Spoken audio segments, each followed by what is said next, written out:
Welcome to ആക്സമസ് learning online classes. നമുക്ക് നമ്മുടെ ബാക്കി ക്വസ്റ്റ്യൻസും കൂടെ ഡിസ്കസ് ചെയ്യാം. നമ്മൾ കഴിഞ്ഞ ക്ലാസ്സിൽ 23 വരെയുള്ള ക്വസ്റ്റ്യൻസ് ആണ് നോക്കിയിട്ടുള്ളത്. ഇനി നമുക്ക് 24ാമത്തെ ചോദ്യം നോക്കാം.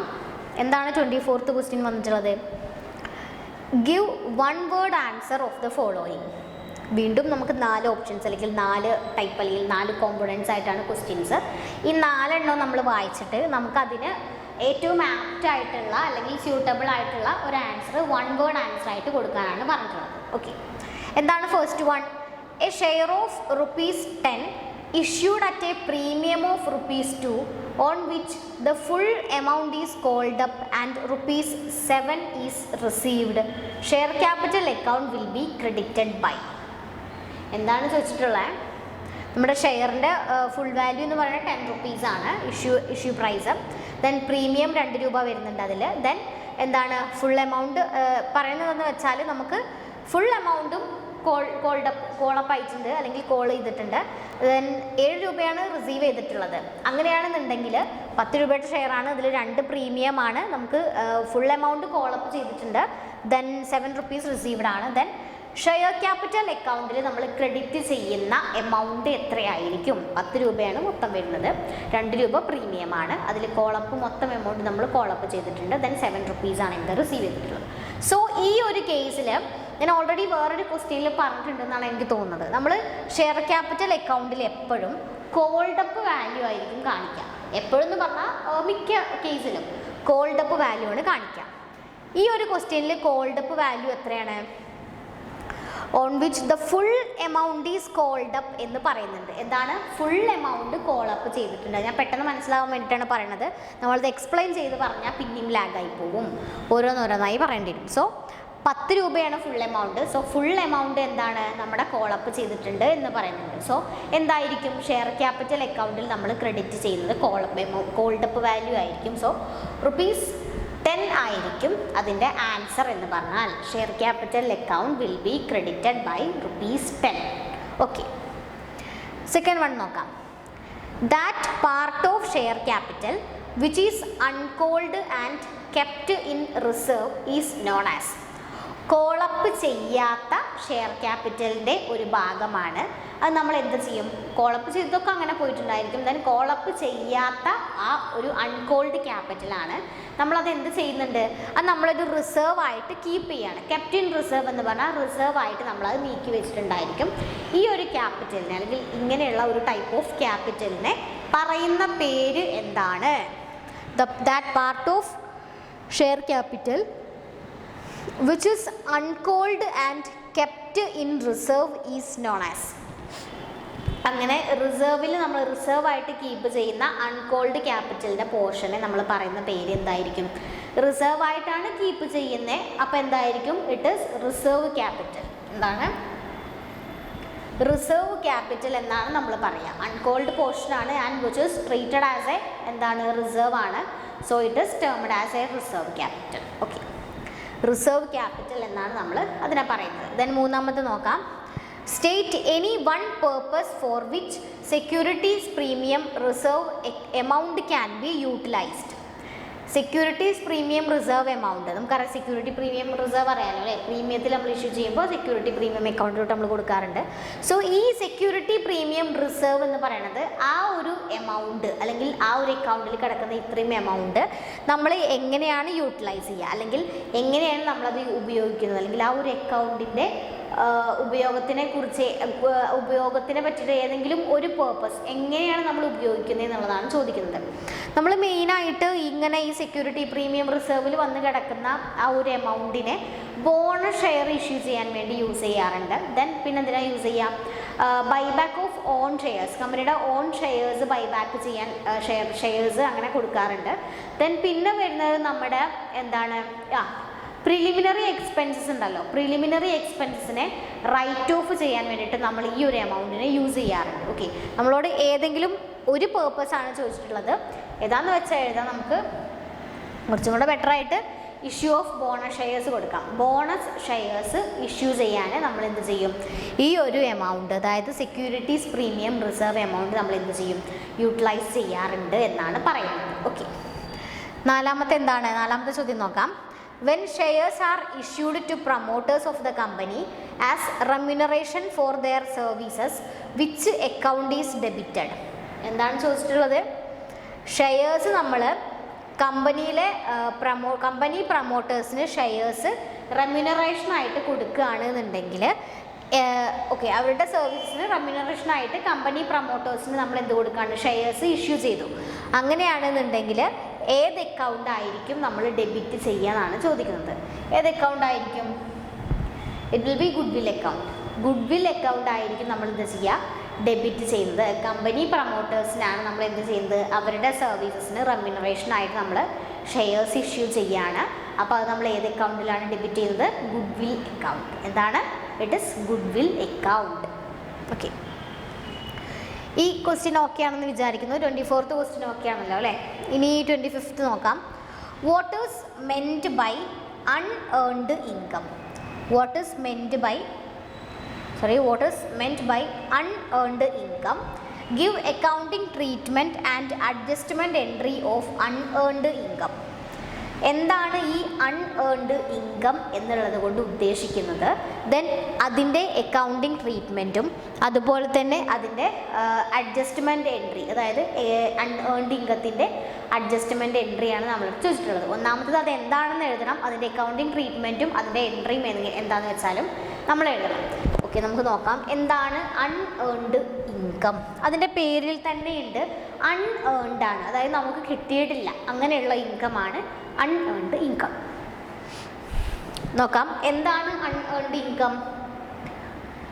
It is the income received in advance for which services has not yet been rendered or goods not yet supplied. It is a liability until it is earned. എന്താണ് പറയണത്? ഇതെന്താണ്? ഇത് അൺഏൺഡ് ഇൻകം, അതിൻ്റെ പേര് തന്നെ ഉണ്ട്. ഇറ്റ് ഈസ് എന്താണ്? അത് കിട്ടിയിട്ടില്ല. It is the advance income received ആണ്. പറയണത് എന്താണ്? ഇതൊരു കിട്ടിയിട്ടില്ല എന്നല്ല, അൺഏൺഡ് ഇൻകം എന്ന് പറയുമ്പോൾ നമുക്ക് അത് നേരത്തെ കിട്ടുന്ന ഇൻകമാണ്. ബിക്കോസ് നമുക്കത് കിട്ടിയിട്ടില്ല, ശരിക്കും നമുക്കത് കിട്ടിയിട്ടില്ല. പക്ഷേ അതെന്താണ്? നമുക്ക് ഇങ്ങനെ പറയാം, ഒരു അഡ്വാൻസ് ഇൻകമാണ്. The income received in advance അങ്ങനെ പറയാം. അതിന് നമുക്ക് അൺഏൺഡ് ഇൻകം എന്ന് പറയാം. The income received in advance for which services has not yet been rendered or goods not yet been supplied. So ഈ ഒരു ഇൻകം നമുക്ക് കിട്ടിയിട്ടുണ്ട്, അഡ്വാൻസ് ആയിട്ടാണ് കിട്ടിയിട്ടുള്ളത്. അതിപ്പോൾ നമ്മൾ ഗുഡ്സ് കൊടുക്കുക അല്ലെങ്കിൽ ഗുഡ്സ് സപ്ലൈ ചെയ്യാനാണെന്നുണ്ടെങ്കിൽ ആ ഒരു ആക്ട് അല്ലെങ്കിൽ ആ ഒരു ട്രാൻസാക്ഷൻ നമ്മൾ ചെയ്തിട്ടില്ല. ഇനി നമുക്ക് എന്തെങ്കിലും എന്താണ് പറയുന്നത്, എന്തെങ്കിലും സർവീസസ് ആണ് നമ്മൾ കൊടുക്കേണ്ടതെന്നുണ്ടെങ്കിൽ ആ സർവീസസ് നമ്മൾ റെൻഡർ ചെയ്തിട്ടില്ല. ഈവൻ എന്നാൽ പോലും നമുക്ക് എന്താണ് നമ്മൾ ചെയ്യേണ്ട, നമ്മൾ ഫ്യൂച്ചറിലോ അല്ലെങ്കിൽ നമ്മൾ ചെയ്യാനിരിക്കുന്ന ഒരു സർവീസസിനോ അല്ലെങ്കിൽ ഗുഡ്സ് കൊടുക്കണതിനോ പകരമായിട്ട് അല്ലെങ്കിൽ അതിന് അപ്പോൾ കിട്ടേണ്ട, നമുക്ക് ഫ്യൂച്ചറിൽ കിട്ടേണ്ട ഒരു ഇൻകം നമുക്ക് എന്ത് കിട്ടുകയാണ്? പ്രസൻറ്റിൽ തന്നെ കിട്ടുകയാണ്. അതായത് ഇൻകം റിസീവ്ഡ് ഇൻ അഡ്വാൻസ് ആണ്. അഡ്വാൻസ് ആയിട്ട് നമുക്ക് കിട്ടുകയാണ് ഈ ഒരു ഇൻകം എന്ന് പറയുന്നത്. അപ്പോൾ ഇതിൻ്റെ ഒരു അക്കൗണ്ടിങ് ട്രീറ്റ്മെൻറ്റ് എന്ന് പറയുന്നത് എന്താണ്? ഇതൊരു ലയബിലിറ്റി ആണ്. It is a liability until it is earned. അത് ഏൺഡ് എന്ന് പറയുമ്പോൾ ഉദ്ദേശിക്കുന്നത് എന്താണെന്ന് വെച്ചാൽ നമ്മൾ ആ ഒരു ആക്ട് അല്ലെങ്കിൽ ഈ ഒരു ട്രാൻസാക്ഷൻ നമ്മൾ ചെയ്തിട്ടില്ല, പക്ഷെ നമുക്കതിൻ്റെ ഇൻകം നമ്മുടെ കയ്യിൽ കിട്ടിയിട്ടുണ്ട്. സോ ഈ ഒരു ട്രാൻസാക്ഷൻ നമ്മൾ കംപ്ലീറ്റ് ചെയ്യുന്നത് വരെ അണ്ടിൽ ഇറ്റ് ഈസ് ഏൺഡ് എന്താണ്? നമുക്കതൊരു ലയബിലിറ്റിയാണ്. നമുക്ക് ക്യാഷ് മുന്നേ കിട്ടിയെന്ന് പറഞ്ഞാൽ നമുക്ക് നമ്മുടെ അസറ്റൊക്കെ കൂടി, പക്ഷെ എന്താണ്? അതൊരു ലയബിലിറ്റി ആണ് നമുക്ക് എന്തുവരെ? ആ ഒരു ആക്ട് നമ്മൾ കംപ്ലീറ്റ് ചെയ്യുന്നത് വരെ. ഓക്കെ, അല്ലാതെ ക്യാഷ് കയ്യിൽ കിട്ടിയല്ലോ നമുക്കതൊരു ഇൻകം ആയിട്ട് കൂട്ടാനോ എന്നല്ല പറയാം. നമുക്ക് അവിടെ ഒരു ലയബിലിറ്റി ഇൻക്രീസ് ചെയ്യുന്നുണ്ട് എന്നുള്ളത് നമ്മൾ മനസ്സിലാക്കണം. ഓക്കെ, സോ ഇതിൻ്റെ എൻട്രി, അഡ്ജസ്റ്റ്മെൻറ്റ് എൻട്രി, എനിക്ക് തോന്നുന്നു ഇത് ചെറിയ മാർക്കിന് വരുന്ന ക്വസ്റ്റ്യൻ, 2 മാർക്ക് ക്വസ്റ്റ്യൻ ആണെന്ന് തോന്നുന്നുണ്ട്. സോ നമ്മൾ ചോദിച്ചിട്ടുള്ളത് ഇതിൻ്റെ ഒരു അഡ്ജസ്റ്റ്മെൻറ്റ് എൻട്രിയാണ് ചോദിച്ചിട്ടുള്ളത്. മെയിനായിട്ട് വരുന്ന എൻട്രി ഇതാണ്: unearned income account debtor to income account credit. So ഇങ്ങനെയാണ് നമ്മൾ എഴുതാറ്. പക്ഷേ ഇതിൻ്റെ മുന്നേ വരുന്ന ചെറിയൊരു എൻട്രി ഉണ്ട്, അത് ഞാൻ ഇതിൽ കാണിച്ചിട്ടില്ല. നമ്മൾ ബേസിക് ചോദിച്ചിട്ടുള്ള കാര്യങ്ങൾ ജസ്റ്റ് കാണിച്ചിട്ടുള്ളൂ. അത് എഴുതുന്നതായിരിക്കും നമുക്ക് കുറച്ചും കൂടെ മനസ്സിലാവും. സോ ഞാൻ പറഞ്ഞു, ഈ അൺഏൺഡ് ഇൻകം എന്ന് പറയുന്ന ഒരു ഐറ്റം നമുക്കത് ഏൺ ചെയ്യുന്നത് വരെ എന്താണ്? അതൊരു ലയബിലിറ്റിയാണ്. സോ ഇവിടെ നോക്കുമ്പോൾ നമുക്കറിയാം, നമുക്ക് ആ അൺഏൺഡ് ഇൻകം കയ്യിൽ കിട്ടിയെന്ന് വിചാരിക്കാം. അപ്പോൾ നമ്മളുടെ ജേണൽ എൻട്രി എന്ന് പറയുന്നത് അത് കിട്ടുന്ന സമയത്ത്, okay, income received in advance, അപ്പോൾ ആ സമയത്ത് നമ്മുടെ ജേണൽ എൻട്രി എന്ന് പറയുന്നത് എന്തായിരിക്കും? ക്യാഷ് ആയിട്ടാണ് കിട്ടണമെന്നുണ്ടെങ്കിൽ ക്യാഷ്, അല്ലെങ്കിൽ ബാങ്ക് ആണെങ്കിൽ bank. Cash or bank account debtor to unearned income account എന്നാണ് വരിക. എങ്ങനെയാണ്? ഇപ്പോൾ നമുക്ക് ക്യാഷ് വെച്ചിട്ട് പറയാം. Cash account debtor to unearned income account. നമുക്ക് ആ അൺഏൺഡ് ഇൻകം അഡ്വാൻസ് ആയിട്ടാണ് കിട്ടിയിട്ടുള്ളത്. Income received in advance cash ആയിട്ടാണ് കിട്ടിയിട്ടുള്ളത്. സോ നമ്മൾ ക്യാഷ് അക്കൗണ്ടിനെ ഡെബിറ്റ് ചെയ്യുകയും ഈ അൺഏൺഡ് ഇൻകത്തിനെ ക്രെഡിറ്റ് ചെയ്യുകയും ചെയ്തു. എന്തുകൊണ്ടാണ് അങ്ങനെ ചെയ്തതെന്ന് ചോദിച്ചാൽ, നമുക്ക് ഇങ്ങോട്ട് കിട്ടി, അഡ്വാൻസ് ആയിട്ടാണെങ്കിലും ക്യാഷ് കിട്ടിയതാണ്, നമ്മുടെ അസറ്റ് കൂടി. So that's why the cash account is debited. Cash അക്കൗണ്ടിൽ ക്യാഷ് കൂടി, അസറ്റ് കൂടി, നമ്മൾ ഡെബിറ്റ് ചെയ്തു ക്യാഷ് അക്കൗണ്ടിനെ. ദെൻ നമ്മുടെ അൺഏൺഡ് ഇൻകം എന്ന് പറയുന്ന ഐറ്റം എന്താണ്, എന്തുകൊണ്ട് ക്രെഡിറ്റ് ചെയ്തു? അത് ഒരു ലയബിലിറ്റി ആയതുകൊണ്ടാണ് ക്രെഡിറ്റ് ചെയ്യുന്നത്. ഇങ്ങനെ ഒരു ഇൻകം നമുക്ക് കിട്ടിയെങ്കിൽ പോലും അതെന്താണ്, നമ്മളുടെ ഒരു ലയബിലിറ്റിയാണ്. എന്ത്? Until it is earned. ആ ഒരു ട്രാൻസാക്ഷൻ നമ്മൾ കംപ്ലീറ്റ് ചെയ്യുന്നതുവരെ അതൊരു ലയബിലിറ്റിയാണ്. സോ അവിടെ ഈ ക്യാഷ് കൂടുന്നതിനൊപ്പം തന്നെ എന്താണ്, നമുക്ക് ലയബിലിറ്റി കൂടുന്നുണ്ട്. അതുകൊണ്ടാണ് അൺഏൺഡ് ഇൻകത്തിനെ നമ്മൾ കിട്ടുന്ന സമയത്ത് ക്രെഡിറ്റ് ചെയ്യുന്നു. ദെൻ ആഫ്റ്റർ, അതിനുശേഷം നമ്മുടെ ഈ ഒരു അഡ്ജസ്റ്റ്മെൻറ്റ് എൻട്രി അല്ലെങ്കിൽ ഈ ഒരു എൻട്രി എന്ന് പറയുന്നത്, നമ്മൾ ആ ഒരു ആക്ട് ഏൺ ചെയ്തു അല്ലെങ്കിൽ ഓക്കെ ആയി. അങ്ങനെ ആകുമ്പോൾ എന്താണ്, പിന്നെ വരുന്ന എൻട്രിയാണിത്, unearned income account debtor to income account. അവിടെ അപ്പോൾ നമുക്ക് എന്ത് ചെയ്യാം, അതായത് നമ്മൾ ഇൻകം എന്ന് കൂട്ടി, ഇൻകം ഇൻക്രീസ് ചെയ്യുമ്പോൾ നമ്മൾ ക്രെഡിറ്റ് ചെയ്തു, റവന്യൂ ആണ്. സോ അതിനെ ഇൻകത്തിനെ ക്രെഡിറ്റ് ചെയ്തു, ഇൻകം അക്കൗണ്ടിനെ. ദെൻ ഡെബിറ്റ് ചെയ്യുക, അൺഏൺഡ് ഇൻകത്തിനെ ഡെബിറ്റ് ചെയ്തു. എന്തുകൊണ്ടാണ്, നമുക്ക് കിട്ടിയ സമയത്ത് ഒരു ലയബിലിറ്റി ആയിരുന്നു, ലയബിലിറ്റി കൂടിയത് കൊണ്ടാണ് നമ്മൾ ഫസ്റ്റിൽ cash account debtor to unearned income എന്ന് പറഞ്ഞത്. അതുകൊണ്ടാണ് അൺഏൺഡ് ഇൻകത്തിനെ അപ്പോൾ ക്രെഡിറ്റ് ചെയ്തത്, ലയബിലിറ്റി കൂടിയുണ്ട്. ദെൻ ആ ഒരു ആക്ട് നമ്മൾ കംപ്ലീറ്റ് ചെയ്ത് കഴിഞ്ഞാൽ അൺഏൺഡ് ഇൻകത്തിനെ നമ്മൾ ഡെബിറ്റ് ചെയ്യും. ബിക്കോസ് എന്താണ്, നമ്മുടെ ലയബിലിറ്റി കുറഞ്ഞു, ലയബിലിറ്റിയും ഇൻകം കുറയുമ്പോഴാണ് ഡെബിറ്റ് ചെയ്യുക, കൂടുമ്പോൾ ക്രെഡിറ്റും ചെയ്യും. സോ അപ്പോൾ നമ്മൾ എന്ത് ചെയ്യും, അൺഏൺഡ് ഇൻകം അക്കൗണ്ടിനെ ഡെബിറ്റ് ചെയ്യുകയും ഇൻകം അക്കൗണ്ടിനെ ക്രെഡിറ്റ് ചെയ്യുകയും ചെയ്യുന്നു. ഇൻകം അക്കൗണ്ട് എന്ന് പറഞ്ഞാൽ നമുക്ക് അവിടെ ക്രെഡിറ്റ് ചെയ്യാൻ കാരണം ഇൻകം കൂടി. ഓക്കെ, ഇതാണ് അപ്പോൾ എന്ത്, അൺഏൺഡ് ഇൻകം. എന്താണ് അൺഏൺഡ് ഇൻകം ചോദിച്ചാൽ, the income received in advance. അതാലോചിച്ചാൽ മതി, the income received in advance ആണ് എന്ത്, നമ്മുടെ അൺഏൺഡ് ഇൻകം എന്ന് പറയുന്നത്. ഓക്കെ, അപ്പോൾ അതിൻ്റെ എൻട്രി പറഞ്ഞു. ഫസ്റ്റ് കിട്ടുന്ന സമയത്ത് cash account debtor to unearned income account ആണ്. Then after completion of that particular activity the journal entry will be unearned income account debtor to income account. Okay, നമുക്ക് next ക്വസ്റ്റ്യനിലോട്ട് പോവാം. ഇതൊക്കെയാണെന്ന് വിചാരിക്കുന്നു. 26th ക്വസ്റ്റ്യൻ ആണ്. എന്താണ് 26ാമത്തെ ചോദ്യം എന്ന് നോക്കാം. നമുക്ക് 26th ക്വസ്റ്റ്യനിൽ തന്നെ 2 ക്വസ്റ്റ്യൻസ് ആണ് വരുന്നത്. ഒന്ന് ഓർ ക്വസ്റ്റ്യൻ ആയിട്ടും വരുന്നുണ്ട്. ആ ഒരു ക്വസ്റ്റ്യൻ 26ൽ 1 ഉണ്ട് 2 ഉണ്ട്. 26ലെ ഫസ്റ്റ് ക്വസ്റ്റ്യൻ നോക്കാം. Pass necessary journal entry when. നമ്മളോട് ജേർണൽ എൻട്രി ആണ് ചോദിച്ചിട്ടുള്ളത്. എന്നിട്ട് 2 ഇത് തന്നിട്ടുണ്ട്, 2 സിറ്റുവേഷൻസ് അല്ലെങ്കിൽ 2 ട്രാൻസാക്ഷൻസിനെ പറ്റി തന്നിട്ടുണ്ട്. Okay, pass necessary journal entry when A, an unrecorded liability has been discharged by the firm. B, an unrecorded liability is discharged by a partner on behalf of the firm. ഒരു unrecorded liability നമ്മുടെ firm discharge ചെയ്യുമ്പോഴുള്ള journal എൻട്രിയും, then അതാണ് ഒന്നാമത്തെ 26ൽ a question അതാണ്. Then രണ്ടാമത്തെ എന്താണ്, an unrecorded liability is discharged by a partner on behalf of the firm. ഫേമിന് വേണ്ടിയിട്ട് ഒരു പാർട്ട്ണർ ഈ അൺറെക്കോർഡഡ് ലയബിലിറ്റി ഡിസ്ചാർജ് ചെയ്യുമ്പോഴുള്ള ജേർണൽ എൻട്രിയുമാണ് നമ്മളടുത്ത് ചോദിച്ചിട്ടുള്ളത്. ഓക്കെ ആണല്ലോ അല്ലേ, 2 എണ്ണം. സോ നമുക്ക് എന്താണ് ഇതിൻ്റെ ജേർണൽ എൻട്രി എന്ന് നോക്കാം. ഓക്കെ, ഇതാണ് നമ്മുടെ എ ക്വസ്റ്റ്യനും ബി ക്വസ്റ്റ്യനും. സോ ഫസ്റ്റ് വരുന്നത് എന്താണ്, നമ്മളോട് പറഞ്ഞിട്ടുണ്ടായിരുന്നത് അൺറെക്കോർഡഡ് ലയബിലിറ്റി ഡിസ്ചാർജ് ചെയ്യുമ്പോൾ ഫേമാണ് ഡിസ്ചാർജ് ചെയ്യുന്നത്, അപ്പോഴുള്ള ജേർണൽ എൻട്രിയാണ് ചോദിച്ചിട്ടുള്ളത്. അവിടെ 2 എണ്ണം വരുന്നുണ്ട്, ഞാൻ 2 എണ്ണം വെറുതെ കാണിച്ചു എന്നേ ഉള്ളൂ. നമ്മൾ ഇതാണ് മെയിനായിട്ട് പറയുന്നത്. എന്താണ്, എ നോക്കൂ, നമ്മുടെ ഫേം ഡിസ്ചാർജ് ചെയ്യാന്നുണ്ടെങ്കിൽ എന്തിനെ, unrecorded liability, revaluation account debtor to liability account. എങ്ങനെയാണ് കൊടുക്കുക, revaluation account debtor to liability account ആണ്. ദെൻ പിന്നെ എന്ത് ചെയ്യും, അതിന് നമ്മൾ പിന്നെ എന്താക്കും, അതിന് നമ്മൾ എന്ത് ചെയ്യും, liability account debtor to cash or bank. അത് സെറ്റിൽ ചെയ്ത് കഴിഞ്ഞാൽ എന്തായിരിക്കും, ലയബിലിറ്റിനെ ഡെബിറ്റ് ചെയ്യും, ദെൻ ക്യാഷ് അക്കൗണ്ടിനെ അല്ലെങ്കിൽ ബാങ്ക് അക്കൗണ്ടിനെ നമ്മൾ ക്രെഡിറ്റ് ചെയ്യും. ഓക്കെ, ലയബിലിറ്റി കുറയുമ്പോഴാണ് നമ്മൾ ഡെബിറ്റ് ചെയ്യാറ്, അറിയാമല്ലോ അല്ലേ. സോ ഇവിടെ എന്തായിരിക്കും, നമ്മൾ ഫേം അൺറെക്കോർഡഡ് ലയബിലിറ്റിനെ ഡിസ്ചാർജ് ചെയ്യുമ്പോഴുള്ള ജേർണൽ എൻട്രി എന്ന് പറയുന്നത് revaluation account debtor to liability account. Then ഇത് എഴുതണമെന്നില്ല, എന്നാലും അറിയാൻ വേണ്ടി കൊടുത്തതാണ്. Liability account debtor to cash or bank, അങ്ങനെയാണ് പിന്നെ വരുന്നത്. ഓക്കെ, അതൊക്കെയാണല്ലോ. ദെൻ രണ്ടാമത്തത് ചോദിച്ചിട്ടുള്ളത് an unrecorded liability is discharged by a partner on behalf of the firm.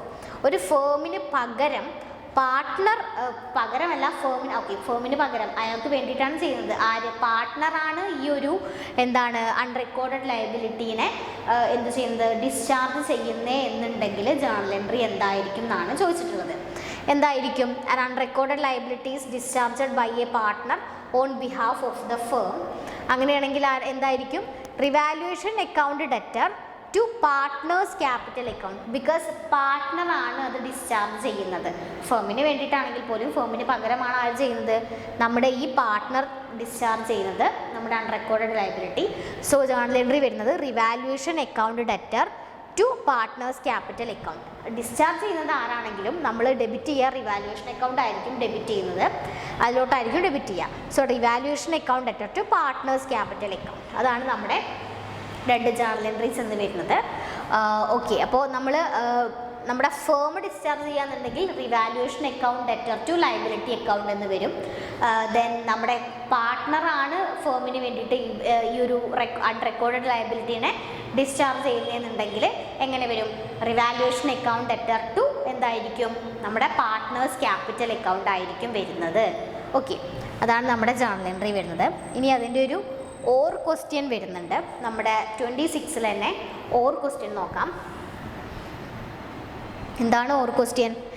Give necessary journal entry for treatment of goodwill on retirement of a partner stating the ratio in which goodwill is to be distributed.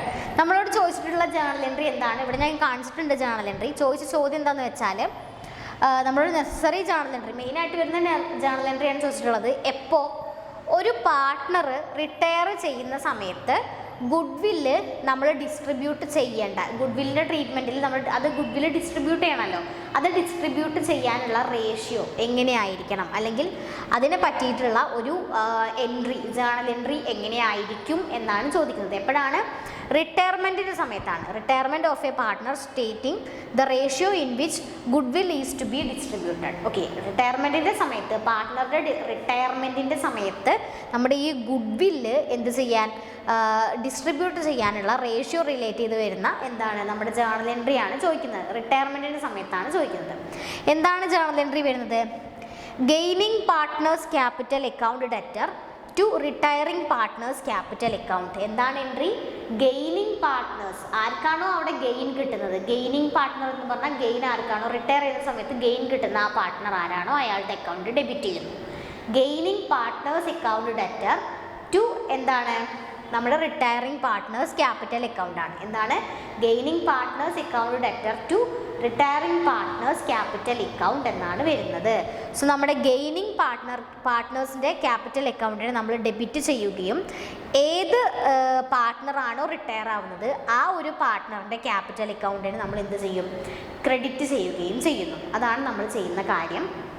So എന്തായിരുന്നു ചോദിച്ചിട്ടുണ്ടായിരുന്നത്? നമ്മുടെ റിട്ടയർമെൻറ്റിൻ്റെ സമയത്ത് പാർട്ട്നേഴ്സിൻ്റെ good വില്ല് share ചെയ്യുക, അല്ലെങ്കിൽ good will distribution relate ചെയ്ത് വരുന്ന necessary ആയിട്ടുള്ള ഒരു ജേർണൽ എൻട്രിയാണ് ചോദിച്ചിട്ടുള്ളത്. എല്ലാതും എഴുതണ്ട, നെസസറി ആയിട്ട് വരുന്ന ജേർണൽ എൻട്രിയാണ്. അപ്പോൾ നമ്മൾ ചെയ്യുന്ന കാര്യം എന്താണെന്ന് വെച്ചാൽ ഗെയിനിങ് പാർട്ട്നേഴ്സിൻ്റെ ക്യാപിറ്റൽ അക്കൗണ്ടിനെ ഡെബിറ്റ് ചെയ്യുകയും ഈ ഒരു റിട്ടയർ ചെയ്യുന്ന പാർട്ട്ണർ ആരാണോ അയാളുടെ ക്യാപിറ്റൽ അക്കൗണ്ടിനെ ക്രെഡിറ്റ് ചെയ്യുകയും ചെയ്യുന്നു. So the journal entry will be gaining partners capital account debtor to retiring partners capital account എന്നാണ് വരിക. ഓക്കെ, അപ്പോൾ നമ്മൾ പറഞ്ഞത് നമ്മുടെ 26th ക്വസ്റ്റ്യനിലെ സെക്കൻഡ് പാർട്ടാണ്. ഫസ്റ്റും നോക്കി സെക്കൻഡും നോക്കി രണ്ടെണ്ണമായിട്ട്. നമുക്ക് ബാക്കി ക്വസ്റ്റ്യൻ നെക്സ്റ്റ് ക്ലാസ്സിൽ നോക്കാം. 27th ക്വസ്റ്റ്യനൊക്കെ നമുക്ക് എന്ത് ചെയ്യാം?